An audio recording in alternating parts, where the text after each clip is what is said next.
Alright, so as you all know by now, the Clippers just blew a 3-run lead to the Denver Nuggets.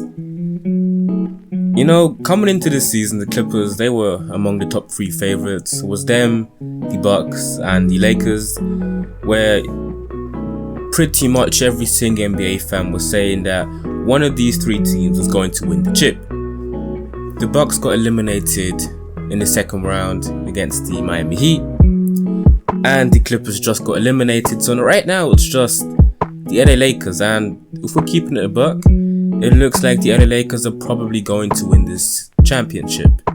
But coming back to the Clippers, yo, they just choked.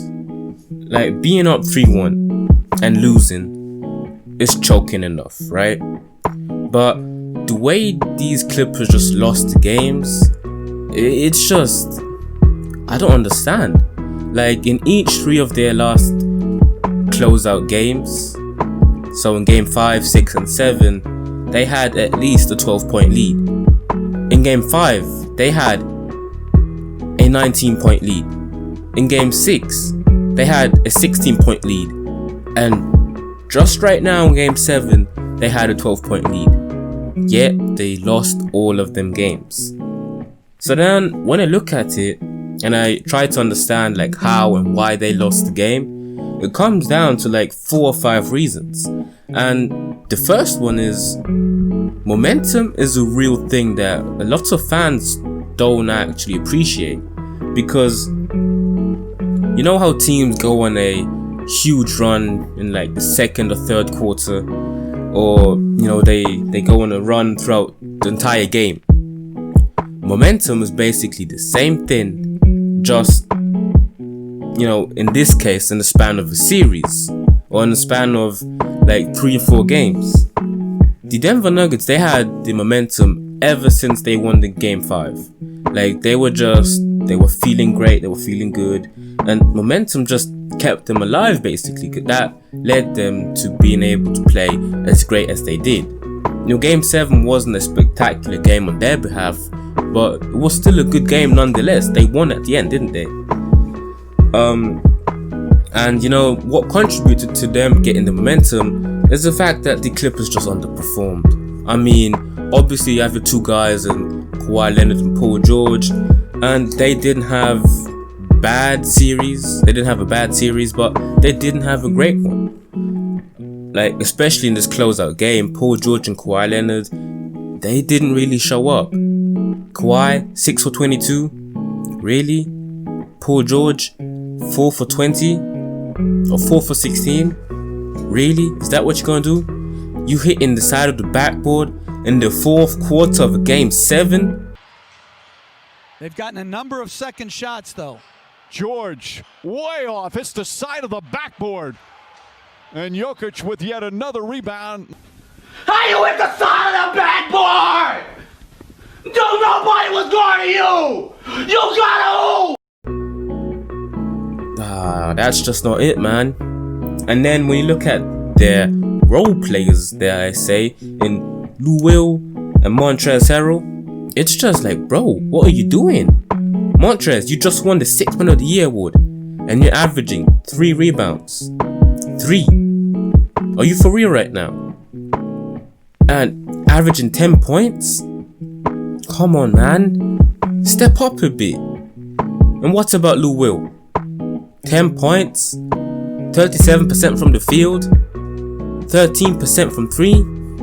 Yikes, man. Yikes. It's just like, oh, and Landry Shamet, I know many people overlook him and he isn't exactly one of their best players, but you know, he's still a decent player that they sometimes rely on to hit a few of their shots. But he wasn't hitting nothing. He wasn't hitting anything in this series. The guy just shot straight up horrendous. So like, the Clippers underperformed, and another reason why they blew this 3-1 lead is because Denver was playing like they had nothing to lose. And if we're being real, they actually didn't have anything to lose, because coming into this series, many people said, alright, the Clips in 5 or the Clippers in 6.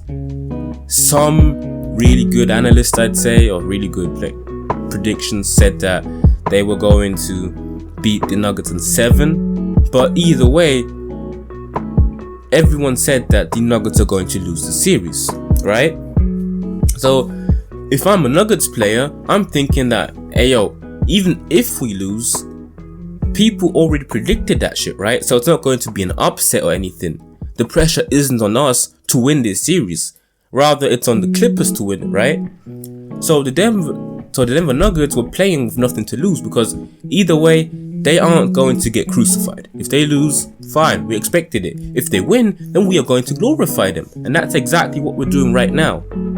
So the Denver Nuggets were playing like they had nothing to lose. And if you think about it, a team is most dangerous when they play like they have nothing to lose, because they're going all out, they're going to hustle, and they're just going to fight. They're going to go out there and do their thing. And I think that ultimately the pressure on the Clippers was just too much. They were playing like too lackadaisical, like nonchalant, as if they'd already won the chip and they were just, maybe on their 5th trip to the NBA Finals.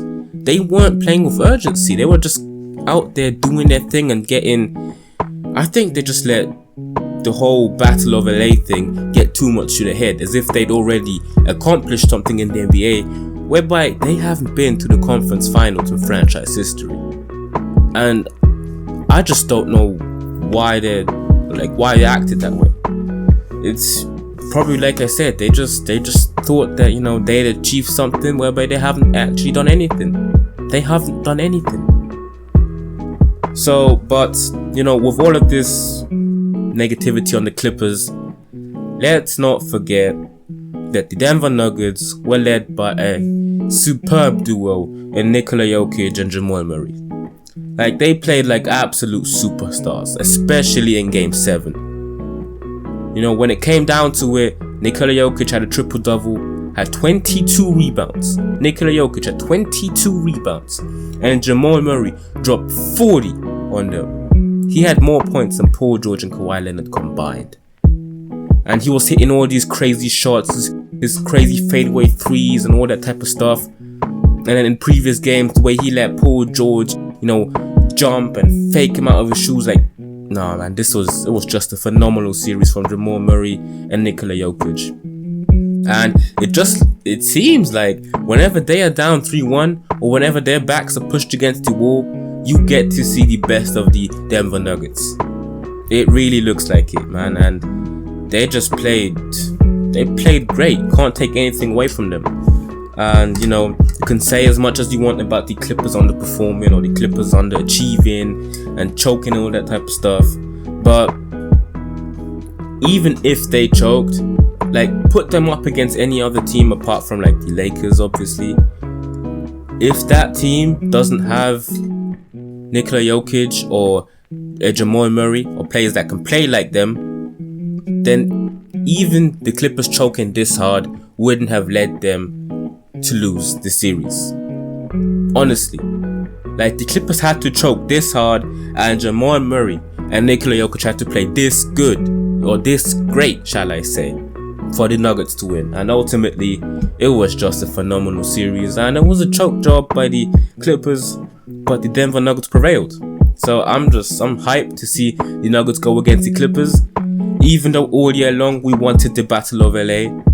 But this is what we have right now. So Jamal Murray, Nikola Jokic, go do your thing against LeBron James and Anthony Davis.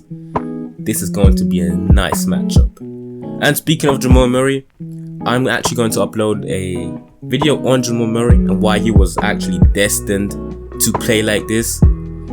So, subscribe, hit the like button, hit also that notification bell to not miss out on that Jamal Murray video. That's probably coming up in about 2 days or something.